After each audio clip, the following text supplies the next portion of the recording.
lands. Disease is ravaging our lands. Poverty is still taking a tremendous toll on the people. And recently, I was surprised to read in a BBC article, BBC Africa, the July to September edition. The article was called God, Gospel, and the Dollar. And I was surprised to see how straightforward they were in dealing with the African continent. The article stated Africa is being colonized and Christianized all over again. It showed that thousands of missionaries who are even affecting foreign policy in major Western countries are pouring into the African continent. A Ghanaian-born head of the New York-based African Development Institute, Kwame Okono, he stated, "This is not so much a colonizing of land as it is a colonizing of the mind. It is a mental attack." Sharon Pompele of the Southern Baptist Convention, she spoke straightforward, and they put it in the article. The evangelicals' greatest opponent in Africa is not tradition, it is Islam. Africa, she says, is a spiritual battlefield. And so the focus shows us that what is happening around us, and I dare to take this a step further, not only in Africa, but all over the planet. It is a spiritual battle, a battle for the souls. It is a mental battle that has different forms, different manifestations in different parts of the planet. Why would they consider Islam the enemy? When we look on the African continent and much of the world, we find spiritually people are confused. Man worship is on the rise. Magic, the Sahara, magicians are rising up in all countries in different forms. They even have people coming on television who talk to your ancestors. I don't know if they have that here in the UK. You stand in front of him and he talks to your grandfather. And he said he has a yellow shirt on. And people believe it. Thousands of people watch it. Why? There is a spiritual vacuum. But Allah subhanahu wa ta'ala has given us Iyaka na'budu wa iyaka nasta'in. Straightforward. You alone, Allah, do we worship. And from you alone do we seek help. Islam is not an attack, it is life-giving. And for us in the southern region and in many parts of the world, we see clearly people transforming in front of our eyes. It is a life-giving way. In the economic sphere, the system of usury and interest is killing us. The domination of the bankers, the inequalities of the rich and the poor.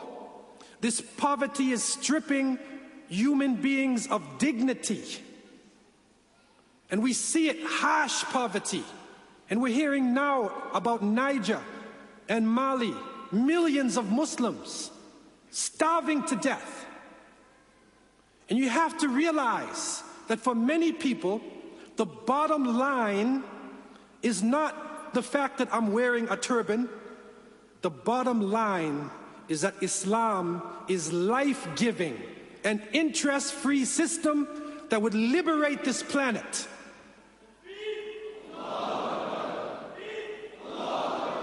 In the social sphere, drugs, alcohol, gambling, it's killing us. Drugs are ravaging all of our communities. Go to the younger generation. See what the problem is that they are facing. And people who cannot take the pressure are resorting to drugs. Islam is a life-giving way to take a person out of a drug habit, to take a person out of addiction to gambling, to purify their life. This is not the enemy. This is the savior of humanity. In areas of health, we have seen with our eyes the life-giving virtues of Islam. In some parts of the southern region, 1 in every 3 people is HIV positive. 1 in 3. But when a person takes tahara, purification into their life, purifies their belief, purifies their body, purifies their home, purifies their sexual relationships, they have a shield against the scourge of HIV/AIDS.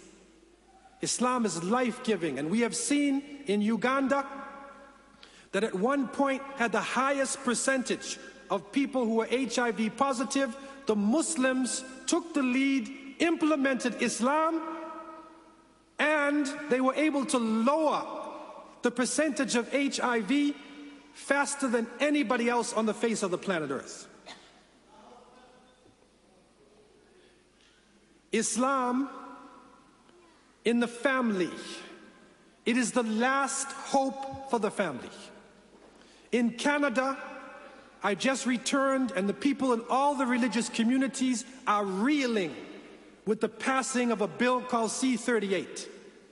This is the same-sex bill that is passed, where 2 men or 2 women in a relationship would get all of the protection, all of the rights of a married couple. And people are in a state of confusion. But Islam is life-giving in that it clearly shows that a man is a man and a woman is a woman. It is life-giving, and it is the only hope for the savior of the family. On a political sphere, we have the potential to bring to people a system where the politician is the most trustworthy person in the community. Today it's the opposite. If you said John or Ali has become a politician, in most parts of the world it means he's a crook. He'll say one thing before the election and do something after the election. But the Islamic system is the rule of Allah subhanahu wa ta'ala and not the rule of man-made systems. It is the rule that frees us from the limitations of our thinking and the weaknesses inside of ourselves. But we have to deal with our reality. Somebody has to practice Islam. And I say this to the younger generation after traveling for years in the Muslim communities and feeling the frustration of people entering in Islam and young people. Our numbers are so great. Our wealth is so great. We have standing armies. We have intellectuals. So why are we still feeling degradation and humiliation? Why are we still suffering in the way that we suffer? We cry for change, but we have to look inside of ourselves. We are facing not only anti-Islam, the anti-Islam propaganda, but what we call counter-Islam. And that is where Muslims practice something else in the name of Islam. And sometimes they're the biggest obstacle in the spread of this message. And so we cry for change. We cry for an Islamic state. We cry for economics. We cry for leadership. But Allah has told us, Inna Allah la yughayyiru ma biqawmin hatta yughayyiru ma bi anfusihim.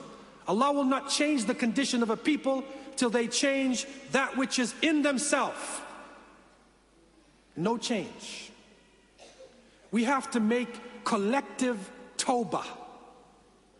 All of us, for not standing up for Islam in the way that we should. We need to make tawbah. And I want to speak